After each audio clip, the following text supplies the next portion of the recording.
اعوذ باللہ السمیع العلیم العظیم الحفیظ بوجہ الکریم وسلطانہ القدیم من الرجس الخبیث المخبث الشیطان اللعین الرجیم وقبیلہ ونفخہ ونفثہ وہمزہ بسم اللہ الرحمن الرحیم الف لام میم ذالک الکتاب لا ریب فیہ ھدی للمتقین الذین یؤمنون بالغیب وَيُقِيمُونَ الصَّلَاةَ صدق اللہ مولانا العلی العظیم وبلغنا رسولہ النبی الکریم ونحن علی ذلک لمن الشاہدین والشاکرین والحمد للہ رب العالمین ان اللہ وملائکتہ یصلون علی النبی یا ایھا الذین آمنوا صلوا علیہ وسلموا تسلیما رسائد رشی حکم صلی اللہ وسلم علی محمد وآباء محمد وآل محمد وأصحاب محمد وبارک وسلم. سورۃ البقرہ. Muhammad Mustafa sallallahu alaihi wa alihi wasallam said, this hadith mubarak mentioned in Muslim Sharif. Hazrat Abu Umama reports that he heard the Nabi sallallahu alaihi wasallam say, recite the Quran because it will appear as an intercessor for its people on the day of Qiyamah. Recite the two lights. Surah Al-Baqarah, first light, and Surah Al-Imran is the second light. So what Prophet sallallahu alaihi wasallam said? Recite the two lights. Because these two will appear like two clouds or like two flights of birds on the day of Qiyamah. They will then intercede very strongly. Hazrat Abu Hurairah radiyallahu ta'ala anhu reports from Rasulullah sallallahu alaihi wasallam that everything has a pinnacle, and the pinnacle of the Quran Majid is Surah Al-Baqarah. Surah Al-Baqarah contains a verses that is the leader of all verses. Ayatul Kursi, Shaitan will surely flee from the home wherein Ayatul Kursi is recited. This hadith mubarak mentioned in Tirmidhi Sharif. Muhammad Mustafa sallallahu alaihi wasallam نے ہمیں یہ سورہ پڑھنے کی تلقین کی ہے، اور بچوں کو یہ ساری سورہ، میرا خیال ہے کہ اگر سورۃ البقرہ بچے زبانی یاد کر لیں تو ان کو کافی سارے مسائل یاد ہو جائیں گے جو آپ لوگ بعد میں آ کر ہم سے پوچھتے ہیں. اس کے اندر حج ہے، نماز ہے، روزہ ہے، طلاق کے مسائل ہیں، قتل کے مسائل ہیں، اس کے کیا احکامات ہیں، یہ تقریباً ساری چیزیں آپ کو سورۃ البقرہ کے اندر جو ہے وہ مل جاتی ہیں، بیسک جو چیزیں. اس لیے کوشش کریں کہ آپ کا بچہ یہ یاد کر لے. میننگ تو اس کو سمجھ میں نہیں آئیں گے، کیونکہ یہ ہماری خام خیالی ہوتی ہے کہ بچہ بچپن کے اندر دین کو سمجھ لے گا. جب ہم نہیں سمجھ پائے تھے تو یہ ہمارے بچے ہیں، تو اس لیے یہ ذہن سے نکال دیا کرو کہ بچے جو ہیں وہ فوراً جو ہیں وہ سمجھ جائیں گے. آپ نے ادھر مولوی نے بولا، ادھر وہ غوث پاک بن گیا. نہیں، جب ہم 25-30 سال تک نہیں پڑھ پائے دین کو تو ہمارے بچے کیسے پڑھیں گے؟ یہ بھی تھوڑے سے 5 سال یہ اور ایکسٹرا لیں گے. لیکن اس کا یہ ہے کہ تھوڑا تھوڑا ان کو سمجھاتے رہو. اگر وہ پوری نماز نہیں پڑھتے تو کم از کم فرض تو پڑھ لیں، وہ پورا قرآن نہیں پڑھتے تو کم از کم چند صورتیں تو پڑھ لیں. تو اگر انہوں نے چند صورتیں بھی پڑھ لی تو تم نے اپنا کامیاب کر لیا. اب یہ دیکھو، یہ زیان بیٹھا ہوا اس نے ابھی چند دن پہلے پورا قاعدہ ختم کر لیا. ایون کہ درود شریف جو ہے وہ بھی پڑھی، اللہم صلی علی سیدنا محمد سیدنا و مولانا محمد مادن الجود والکرم وبارک وسلم. یہ یاد کر لیا. یہ کس کا ہے؟ یہ ماں اور باپ ہوتا ہے، تو یاد رکھیے گا. تو یہ بھی مت سوچیں کہ بچے سب یاد کر لیں گے، تو لیکن یہ ہے کہ آپ لوگ ان کو تھوڑا بتلاتے رہیے. یہ سورہ جو شروع ہوتی ہے یہ مقطعات سے شروع ہوتی ہے. الف لام میم، اس کو کہتے ہیں مقطعات. یہ ہم بچوں کو یاد کرواتے ہیں. آپ لوگوں نے بھی بچپن میں پڑھے ہوں گے لیکن توجہ نہیں دی، اس لیے نکل گئے. الف لام میم is referred to as حروف مقطعات letters like these appear at the beginning of the 29 Quranic surahs. 29 سورہ کے شروع کے اندر الف لام میم 13 کے جو مقطعات ہیں یہ آتے ہیں. اب ان کے معانی کو یا تو اللہ جانتا ہے یا اس کا رسول جانتا ہے. آپ اور میں اور مولوی کوئی نہیں جانتا، یہ بات یاد رکھیے گا. تو جب جانتا نہیں ہے تو پھر ڈالا کیوں ہے؟ الف لام میم کا معنی جب آپ کو نہیں آتا، مجھے نہیں آتا، مولویوں کو نہیں آتا، مفکر کو نہیں آتا، علامہ کو نہیں آتا، تو پھر رکھا کیوں ہے؟ تو ایک صاحب کہنے لگے ہندو وَلَقَدْ يَسَّرْنَا الْقُرْآنَ، قرآن کہتا ہے کہ قرآن بڑا آسان ہے، تو الف لام میم کا ترجمہ تو کسی مولوی کو بھی نہیں آتا، تو قرآن آسان کا ہوا. تو یہ یاد رکھیے گا، پرابلم یہی ہے مولویوں کی بھی، لوگوں کی بھی، فرقوں کی بھی، اعتراض کرنے والے کی بھی. وہ پوری آیت نہیں پڑھتا. میں اس لیے کہا کرتا ہوں جو بھی مجھ سے آ کے کویشچن کرتا ہے اور آگے آیت سناتا ہے یا حدیث سناتا ہے تو میری کوشش ہوتی ہے میں اسے کہوں کہ بیٹا پوری حدیث پڑھ، پوری آیت پڑھ، تیرا مسئلہ مجھ سے پوچھے بغیر حل ہو جائے گا. ابھی اہل بیت کا مسئلہ کتنا سنگین مسئلہ ہے، ایک پورا فرقہ بن گیا ہے اہل بیت سے. اہل بیت یہ ہیں، اہل بیت یہ ہیں. تو جو وہ آیت پڑھتے ہیں، خدا کی قسم اگر وہ پوری آیت پڑھ لے، پوری آیت، 2 آیت نہیں، اسی آیت کو جس کا ٹکڑا پڑھ کر وہ اہل بیت کا جھگڑا کر رہا ہے اس آیت کو پورا پڑھ لے تو کلیئر ہو جائے گا کہ اللہ نے اہل بیت کس کو کہا ہے، اسی وقت کلیئر ہو جائے. اب یہ جو ہندو نے کہا وَلَقَدْ يَسَّرْنَا الْقُرْآنَ، میں قرآن تو کہتا میں آسان ہوں. اب اس نے صرف اعتراض کرنے کے لیے یہ بات کہہ دی، اور آپ کا مطالعہ نہیں تھا، آپ کی اسٹڈی نہیں تھی، آپ جانتے نہیں ہو، اس لیے آپ فوراً چپ ہو گئے. اور چپ ہونا ہماری عادت ہے، ہم بالکل خاموش ہو جاتے ہیں. اصل میں اللہ نے یہ کہا ہے کہ وَلَقَدْ يَسَّرْنَا الْقُرْآنَ لِلذِّكْرِ، قرآن مجید یاد کرنے میں آسان ہے. یہ نہیں کہا کہ قرآن مجید سمجھنے میں آسان ہے، سمجھنے میں آسان نہیں ہے. سمجھنے کے لیے سورہ بقرہ سمجھنے کے لیے حضرت عمر کو 12 سال لگ گئے. یہ سمجھنا اور ہے. کیا حضرت عمر کو عربی نہیں آتی تھی؟ یہ آج کے جتنے عربی اوارہ پھر رہے ہیں ان سے بہترین وہ عربی جانتے تھے، کیونکہ ان کی عربی وہ ہے جو محمد مصطفیٰ صلی اللہ علیہ وسلم کی عربی ہے. یہ ان لوگوں کو قرآن نہیں آتا اور سمجھتے ہوں کہ ان کو عربی آتی ہے ان کو قرآن آتا ہے. نہیں، جس طرح آپ لوگوں کو اردو آتی ہے پر غالب کا دیوان نہیں آتا، اسی طرح ان کو عربی آتی ہے قرآن نہیں آتا. تو کسی کو زبان کا آ جانا یہ مطلب نہیں ہوتا کہ وہ عالم بھی ہے. تو آپ کو پڑھنا پڑے گا. اگر آپ اردو جانتے ہو تو یہ ضروری نہیں کہ آپ علامہ اقبال کی نظموں کا ترجمہ بھی کر لو، نہیں کر سکتے. آپ غالب کا ترجمہ کر لو، میر تقی میر کا ترجمہ کر لو، نہیں کر سکتے. تو اسی طرح یہ جتنے عربی پھر رہے ہیں یہ قرآن کا ترجمہ نہیں کر سکتے.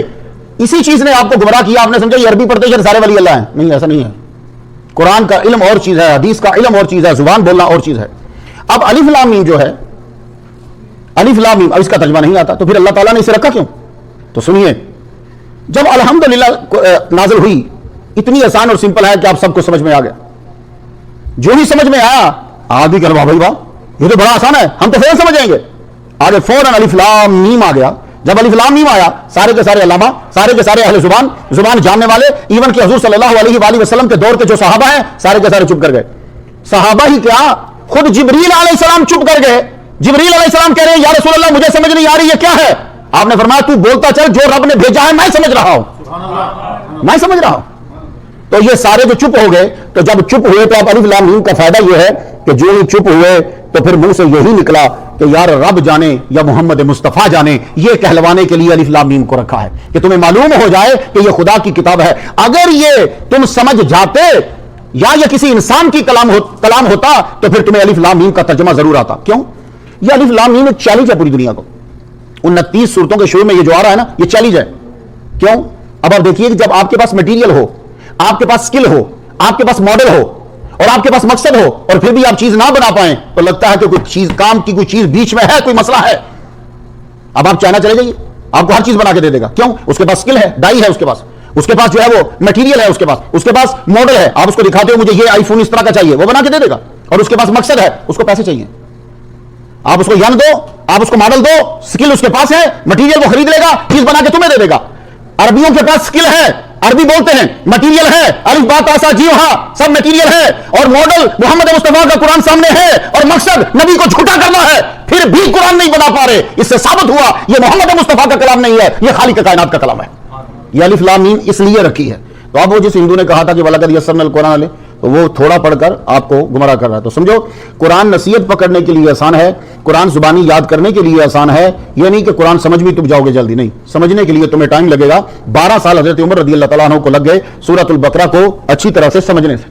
اور جب انہوں نے پڑھ لیا پھر انہوں نے بہترین دعوت کی، لوگوں کو کھانا کھلایا. ذالک الکتاب، یہ وہ کتاب ہے، یہ وہ کب بولتے ہیں ہم؟ یہ وہ، اب اردو میں یہ وہ کتاب ہے.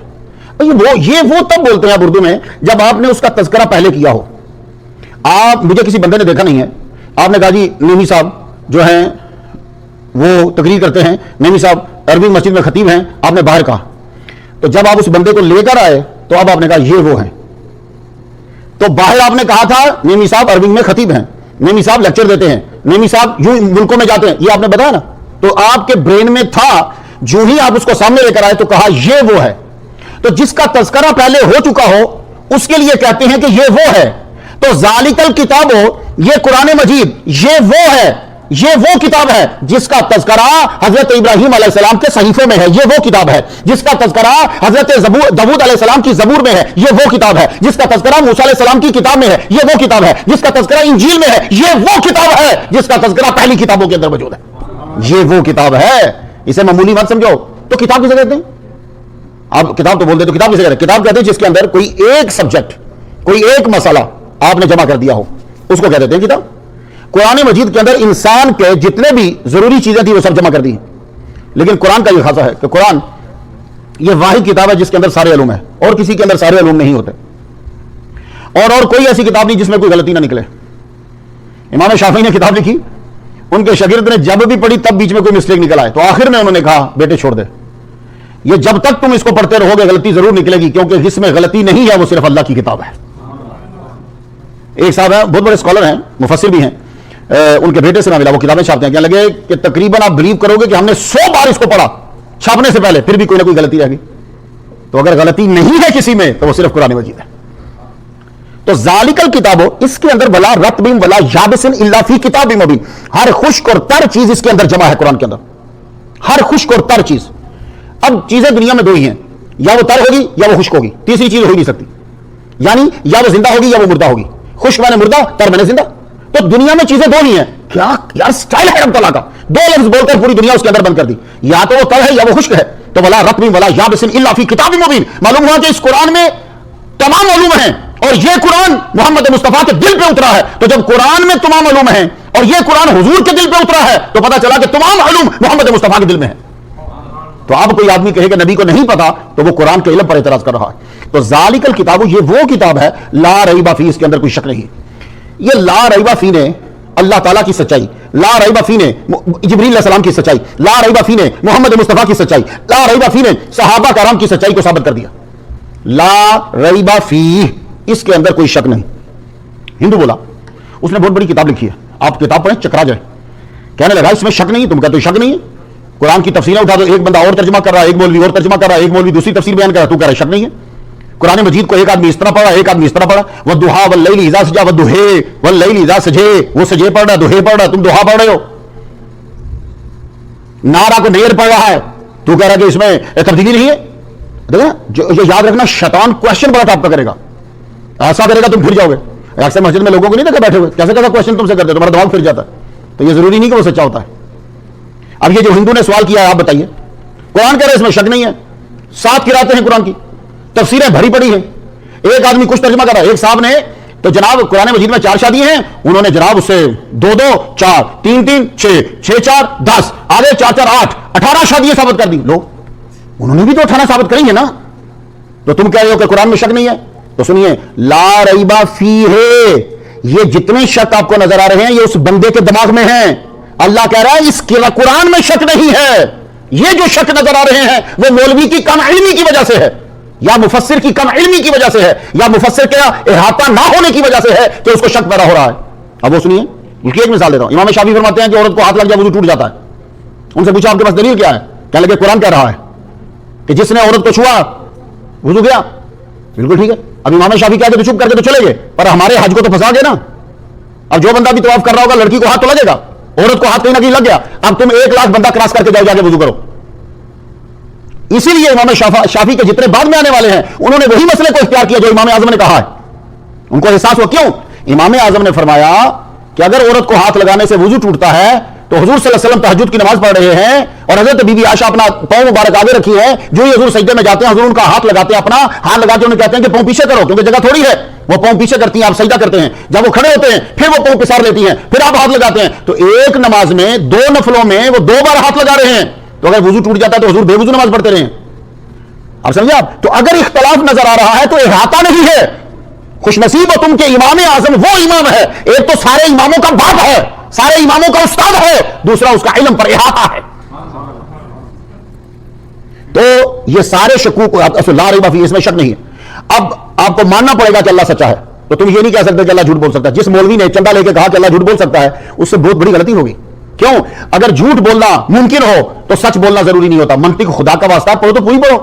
اگر جھوٹ بولنا ممکن ہے تو پھر یہ سچ بولنا ضروری نہیں ہوگا. تو جب سچ بولنا ضروری نہیں تو پھر رب میں شک ہوگا. تو قرآن کہہ رہا لا ریب فیہ ہے, اس میں شک نہیں ہے. اس میں شک تبھی نہیں ہو سکتا جب رب سچا ہو. اس لیے ہمارا عقیدہ ہے کہ رب جھوٹ نہیں بول سکتا.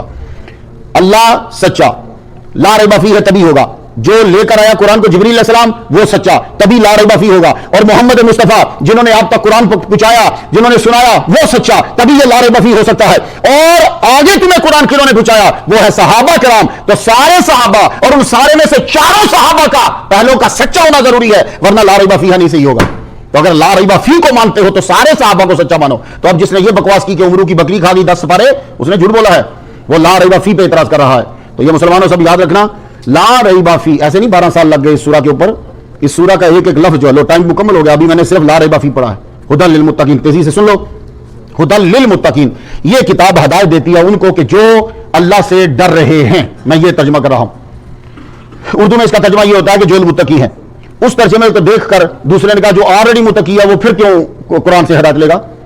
بھائی جس آدمی نے میٹرک کر لیا دوبارہ میٹرک کرے، جس آدمی نے ایم اے کر لیا دوبارہ ایم اے کرے، جس آدمی نے عصر کی نماز پڑھ لیا دوبارہ عصر کی نماز پڑھے، بس جو آدمی متقی بن گیا دوبارہ قرآن پڑھے. وہ تھوڑا سا کوئی صحیح ڈگر پہ نہیں. ہدن للمتقین اس کے دو ترجمے ہیں. اب دیکھنا ٹائم شارٹ ہو گیا ورنہ یہی رکنا پڑے گا یا پھر آگے 15 منٹ لگ جائیں گے. ہدایت دیتا ہے، رستے پہ یہ انہیں لگاتا ہے کہ جو تیاری کرتے ہیں، جن کے دل میں تقویٰ ہے، جن کے دل میں خوف ہے. اب اس کی مثال آسان دیتا ہوں. پڑھے گا وہی، میٹرک پاس وہی کرے گا جو اسکول میں جائے گا. اب وہ اسکول میں جاتے ہی نہیں، کلاس میں بیٹھتے ہی نہیں ہے، تو وہ کیا میٹرک کرے گا؟ وہ اے گریڈ کیا کرے گا؟ بی گریڈ کیا کرے گا؟ وہ آگے کیسے جائے گا؟ وہ لیولز کو کراس کیسے کرے گا؟ تبھی کرے گا جب کلاس میں آئے گا. تو قرآن مجید سے فائدہ وہی لے گا جو وضو کرے گا، جو نماز پڑھنے آئے گا، جس کے دل میں لگن ہوگی، جو خدا سے ڈرتا ہوگا، دین لینا چاہتا ہوگا، سمجھ لینا چاہتا ہوگا، ہدایت لینا چاہتا ہوگا. تو جب وہ تیاری کر کے آئے گا رب تعالیٰ اسے چیز عطا فرما دے گا. اب وہ چیز کون دے گا؟ رب تو تم سے بات نہیں کرے گا، نہ تم سن سکتے ہو. تو یہ قرآن اس کا کلام ہے، پھر یہ تمہیں ہدایت دینے لگ جائے گا، بتانے لگ جائے گا. اور بھی سنو، ہدی للناس قرآن لوگوں کے لیے ہدایت ہے، ہدی للمتقین قرآن متقیوں کے لیے ہدایت ہے. تو کون سی سچی بات ہے؟ تو سنیے، ہدی للناس جو بھی اس کو پڑھے گا اس کو رستہ تو نظر آ جائے گا. ہدی للمتقین لیکن رستے پہ لگاتا یہ اس کو ہے کہ جس کے دل میں خوف خدا ہوتا ہے. ایک ترجمہ. دوسرا ترجمہ سنو، دوسرا ترجمہ یہ ہے، ہم جیسے بول دیتے ہیں ایک بچہ پڑھ رہا تھا ہمارے مدرسے میں، ایسے ہی ہوتا ہے. میں جب پڑھتا رہا، ابھی میں فارغ نہیں ہوا تو میرے استاد مجھے مولوی صاحب کہتے تھے، جبکہ میرے مولوی بننے میں بھی بڑے سال تھے باقی. اسی طرح کوئی آدمی ڈاکٹر بن رہا ہو، 4 سال رہتے ہیں تو ہم ڈاکٹر صاحب بولنے لگ جاتے. تو یہ قرآن جو کہہ رہا ہے ہدی للمتقین، یہ کہہ رہا ہے کہ ہدایت جو پائی ہے وہ انہی لوگوں نے پائی ہے کہ جو متقی تھے. یہ بھی بات ٹھیک ہے کہ جو تمہیں ابو بکر صدیق جو نظر آ رہے ہیں، جو تمہیں حضرت عمر نظر آ رہے ہیں، جو تمہیں حضرت عثمان غنی نظر آ رہے ہیں، جو تمہیں حضرت علی نظر آ رہے ہیں، جو تمہیں صحابہ نظر آ رہے ہیں، یہ سب کے سب نے جتنے متقی ہیں انہوں نے ہدایت اسی قرآن سے پائی ہے. میں آپ سے پوچھتا ہوں، آپ کا بیٹا کتنا پڑھا ہوا ہے؟ یہ ہمارا شفاق عزیز بیٹھا نا، اس سے پوچھو تو اپنے بیٹے کو چھوڑنے کے لیے کتنی تکلیف اٹھاتا ہے. کہاں سے گھر ہے تیرا، کہاں تیرے بچے کا اسکول ہے کہ میرا بچہ اچھا پڑھ جائے. بھائی کتنے مہنگے اور بڑھیا اسکول میں گیا اور کتنا لمبا سفر کیا انہوں نے.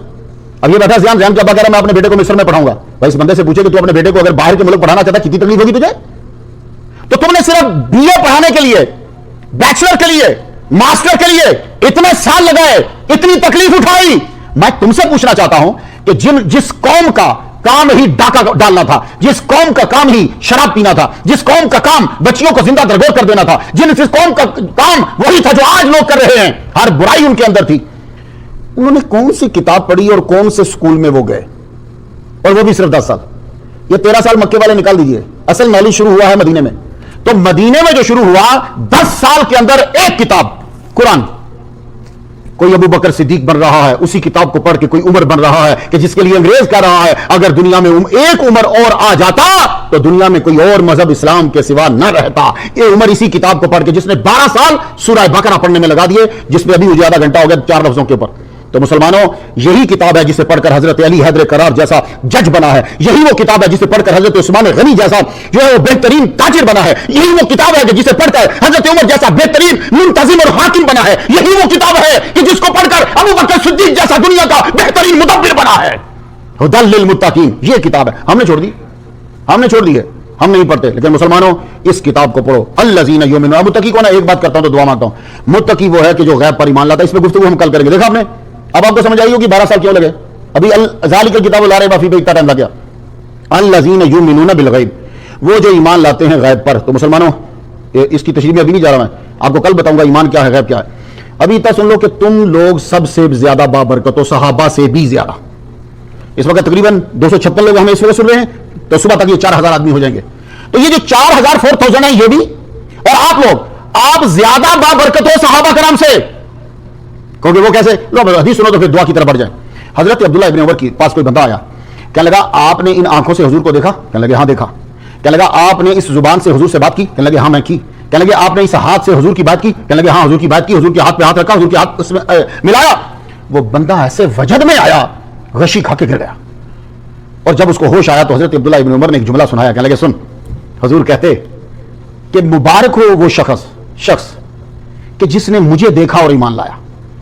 مبارک وہ شخص جس نے مجھے دیکھا، یعنی مجھے دیکھ کر وہ ایمان لایا. بابرکت ہے، لیکن بڑا مبارک وہ ہے کہ جس نے مجھے دیکھا نہیں، میرا نام سنا اور مجھ پر ایمان لے آیا ہے.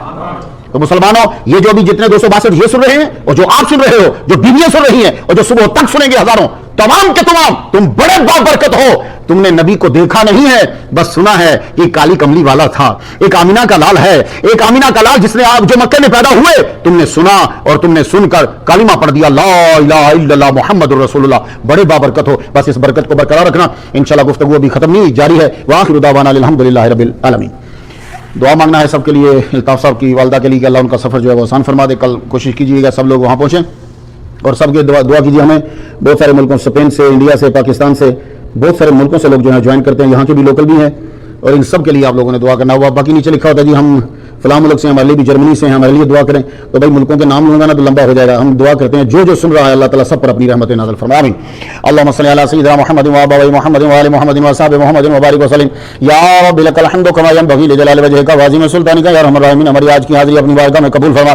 پروردگار عالم جنہوں نے آج روزہ رکھا ہے, یا اللہ نے جنہوں نے روزہ رکھوایا ہے, خاص طور پر وہ بیویاں جن لوگوں نے یہ پکایا, بڑا مشکل ہے پکانا, یا اللہ تعالیٰ سحری ہو یا افطاری ہو, یا اللہ تعالیٰ ان سب بیویوں کا بھی اپنی بارگاہ میں قبول فرما لے.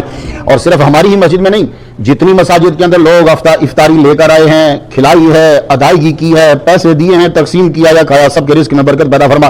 اور خاص طور پہ دعا ان لوگوں کے لیے جو وہاں دوسرے ممالک میں ارلی اٹھے, ان کے لیے اور آپ کے لیے. یہ جو لوگ تراویح پڑھنے کے بعد بھی بیٹھے رہے, یا اللہ تعالیٰ ان کو قرآن سننے کا سارا ثواب اور اجر عطا فرما. یا اللہ تعالیٰ جو بیمار ہیں انہیں شفا کلی عطا فرما, جو بے گھر ہیں انہیں گھر عطا فرما, جو مقروض ہیں انہیں بانے کرے سے نجات عطا فرما. یا اللہ جو بے اولاد ہیں اولاد دینا عطا فرما. یا اللہ تعالیٰ اس ماہ رمضان کا احترام کرنے کی توفیق عطا فرما. یا اللہ تعالیٰ جو بھی دین کے لیے کام کر رہے ہیں, دامے دے میں قدم سننے جس انداز سے, یا اللہ تعالیٰ سب کو دونوں جہاں میں بھلائی عطا فرما. سبحان ربک رب العزت عما یصفون وسلام علی المرسلین والحمد للہ رب العالمین.